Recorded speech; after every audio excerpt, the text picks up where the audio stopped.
Tem muito cristão por aí com medo, mas não dos mandamentos de Deus, e sim das regras inventadas pelos outros. Coisas que a Bíblia nunca chamou de pecado viraram pecado só porque alguém um dia decidiu que crente de verdade não faz isso. Resultado, gente carregando culpa por algo que o próprio Deus nunca proibiu. Por isso, neste vídeo vamos falar de atitudes que muitos condenam, mas que a palavra de Deus nunca condenou.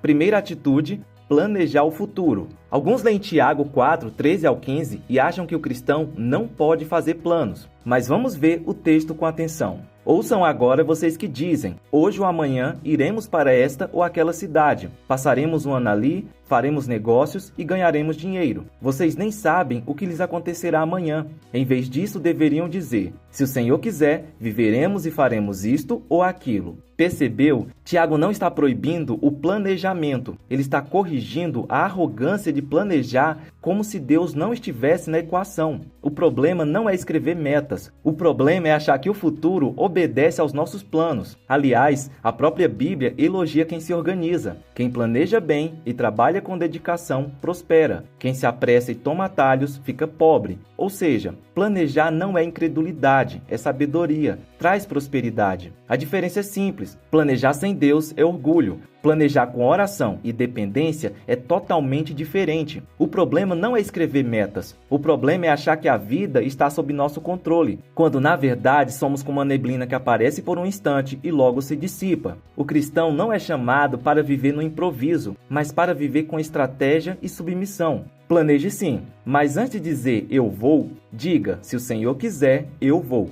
Segunda atitude: possuir riquezas. Muitos acreditam que, biblicamente, ser pobre é ser mais espiritual do que ser próspero. E alguns até chegam a repetir aquela frase como se estivesse na Bíblia: o dinheiro é a raiz de todos os males. Mas o texto bíblico não diz isso. O que Paulo escreveu foi: o amor ao dinheiro é a raiz de todos os males. Ou seja, o problema não está no dinheiro, está no coração. Se possuir bens fosse pecado, então personagens como Abraão, Jó, Davi e Salomão, que foram abençoados materialmente pelo próprio Deus, estariam todos em pecado. E nem Jesus condenou pessoas ricas simplesmente por serem ricas. Ele confrontou quem fazia das riquezas um ídolo, como o jovem rico. Ali o problema não foi a conta bancária, foi o coração que preferiu o ouro ao Salvador. A Bíblia, na verdade, reconhece que desfrutar do fruto do próprio trabalho é uma bênção legítima. Olha o que diz Eclesiastes: não há nada melhor do que alegrar-se e desfrutar do fruto do seu trabalho. Isso é dom de Deus. Isso significa que comprar algo com honestidade, celebrar uma conquista, tudo isso pode glorificar a Deus, desde que seja feito com gratidão e equilíbrio. O perigo não está em ter dinheiro, está em ser possuído por ele. Não é errado conquistar, é errado confiar mais no que você conquistou do que em Deus. Portanto, ter bens materiais não te afasta de Deus, desde que Deus continue sendo o seu maior bem. Terceira atitude: buscar ajuda médica ou tomar remédios. Alguns cristãos acreditam que tomar remédio é sinal de fraqueza espiritual, como se confiar na medicina fosse o mesmo que duvidar de Deus. Para esse tipo de gente, ir ao hospital parece heresia. Mas fé e medicina não são inimigas, são aliadas. A própria Bíblia mostra isso. Paulo aconselhou Timóteo dizendo: não beba apenas água. Uma vez que você fica doente com frequência, tome um pouco de vinho por causa de seu estômago. Ou seja, o apóstolo não mandou Timóteo apenas orar. Ele prescreveu um tratamento. Paulo não era incrédulo. Ele entendia que Deus pode agir através dos meios que ele mesmo criou. E tem mais: esse conselho não foi aleatório. Naquela época, praticamente todo mundo tomava vinho misturado com água durante as refeições. Normalmente, 2 terços de água para 1 terço de vinho. Lembrando que o vinho não era destilado como o de hoje. E por que eles faziam isso?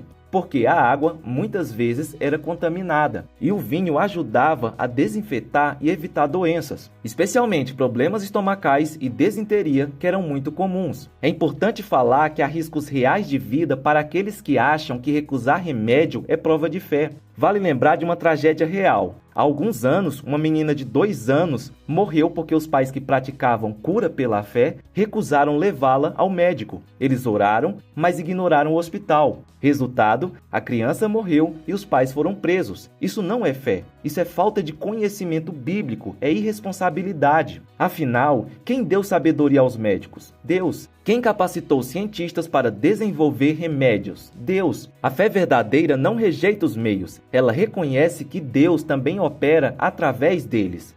Quarta atitude, sentir tristeza. Existe um mito silencioso dentro de algumas igrejas de que crente de verdade não sofre emocionalmente. Quem tem fé não chora, não desanima, não enfrenta abismos internos. E então, quando um cristão começa a lutar contra a tristeza profunda ou até depressão, em vez de ser acolhido, ele recebe aquele olhar julgador. Falta Jesus na sua vida, como se Jesus fosse um anestésico emocional instantâneo. Mas vamos ser sinceros, se sentir tristeza profunda fosse sinal de fraqueza espiritual, então a Bíblia estaria cheia de gente sem fé em Deus. Elias, por exemplo, aquele que orou e desceu fogo do céu, depois da maior vitória da vida dele, entrou em um colapso emocional tão grande que orou dizendo: Senhor, tira minha vida. Se ele fosse membro de alguns tipos de igreja hoje, iam mandar ele orar mais ou jejuar que passa. Mas sabe o que Deus fez? Não deu sermão, deu descanso e comida. Às vezes, o tratamento espiritual começa com uma boa noite de sono e um prato de comida.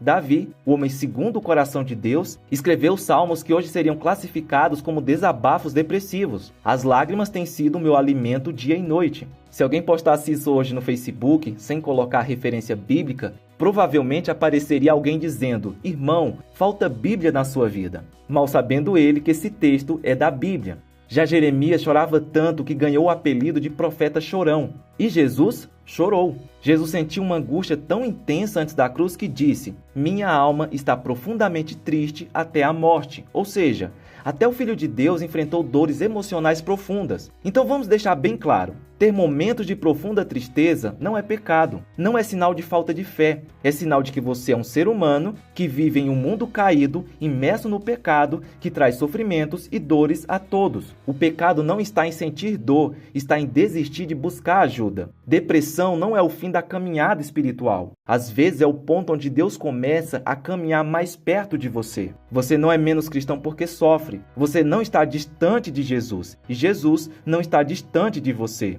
Quinta atitude, ter dúvidas. Muita gente acha que ter dúvidas é pecado, como se o verdadeiro cristão fosse uma espécie de robô espiritual que nunca balança, nunca questiona, nunca enfrenta crises internas. Mas se fosse assim, a Bíblia estaria cheia de incrédulos, porque vários dos maiores heróis da fé duvidaram em algum momento da caminhada. Gideão, por exemplo, quando recebeu o chamado de Deus, não levantou a mão e disse: eis-me aqui, Senhor. Sabe o que ele respondeu? Se o Senhor é conosco, por que nos aconteceu tudo isso? Em outras palavras, se o Senhor existe mesmo, então me explica o caos ao meu redor. E Deus o repreendeu? Não, Deus respondeu. Abacuque orou com tanta indignação que hoje, se alguém orasse daquela forma no culto, iam dizer que ele estava possesso. Até quando clamarei e tu não escutarás? Ele não entendia o silêncio de Deus diante da injustiça. E sabe o que Deus fez? Conversou com ele e revelou seus planos. E tem mais, até João Batista, sim, aquele que viu o Espírito Santo descer sobre Jesus, duvidou. Quando estava preso, angustiado, ele mandou um recado para Jesus: és tu mesmo o Messias ou devemos esperar outro? Jesus poderia ter dito: ah, João, depois de tudo que você viu? Mas não, ele respondeu com amor e ainda disse para a multidão: entre os nascidos de mulher, ninguém é maior do que João. Então, perceba uma coisa: Deus nunca pediu seguidores que desligam o cérebro e repetem frases prontas. A fé cristã não é anestesia da mente, é um encontro real com Deus, até quando a gente carrega perguntas que parecem maiores do que nós mesmos. Fé não significa sufocar as dúvidas, significa levá-las para o único lugar onde elas podem ser respondidas, diante de Deus. Quando a gente se cala e finge que está tudo bem, o coração se distancia. Mas quando a gente abre o jogo com sinceridade, a dúvida se transforma em diálogo. E esse diálogo pode nos levar a uma fé ainda mais firme. Repare, os heróis da Bíblia não foram lembrados porque nunca questionaram, mas porque, mesmo em meio às perguntas, continuaram buscando a Deus. Gideão questionou, Abacuque protestou, João Batista duvidou, e todos foram acolhidos. Agora, se você tem interesse de aprender mais profundamente a Bíblia, eu te convido para conhecer a minha plataforma de estudos Bíblia Ilustrada. Nela você encontrará mapas mentais e videoaulas sobre todos os livros da Bíblia, além de vários outros bônus especiais, como um curso de interpretação bíblica também acompanhado por mapas mentais. Tudo isso para ajudar você a realmente entender a palavra de Deus com profundidade. O link para você conhecer a plataforma está aqui na descrição. E antes de sair, aproveita para assistir ao vídeo que está aparecendo aí na sua tela. Fica na paz e até a próxima!